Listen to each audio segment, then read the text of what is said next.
Ben, thanks for coming. You said in one of your recent videos you moved from California to Florida because of your review of the Department of Health laws and regulations in regards to Corona. You had found that they actually had a right to do what they did in restrictions, vaccinations, and the like. You came to Florida, it's much more free. I'm from New York. I know what you're talking about. My question is, do you believe that U.S. code from the federal and state side could restrict us as Orthodox Jews to come to the point where we're going to not be able to practice freely, where you'll have to come up and say, I think it's time for us to all move to Israel, and this is not the place for us, because there does come a time in history. Joe Bobker did a great article on to flee or to stay. He was born in Ulm, Germany, in a displaced person camp, and his question to his parents were, why did you not see through the lines? Do you think we're not seeing through the lines of what's happening with the populace today now? So one of the reasons that I left the state of California was not just the COVID restrictions and the sillinesses of that. It was the fact that socially they were moving in a direction where I felt it was going to be very difficult to raise my kids Orthodox. And that was a high priority to me. I felt they were going to use anti-discrimination laws as a way to crack down on shuls and schools.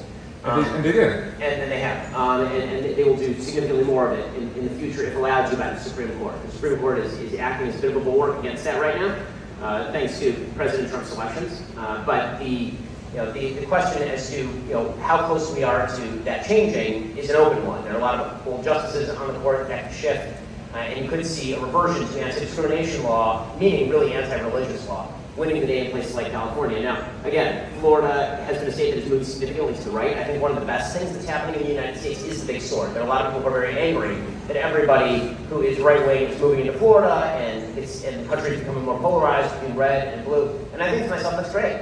That's wonderful. I came here because I want to live in a red state. I don't want to go in purple. I left the place that was blue. I don't want to go in blue.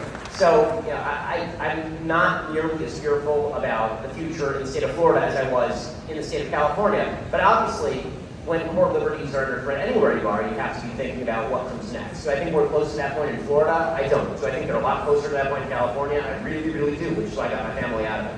So you do believe that there could come a point where you might have to come up and say, guys, I think that our life here in the United States might have to be shifted to Israel? I think that anyone who's a liberty-loving person, Jew or not Jew, has to look at their core liberties and figure out whether they believe those core liberties can be maintained where they live. And if they can't, they have to move. And it's literally how the United States was started.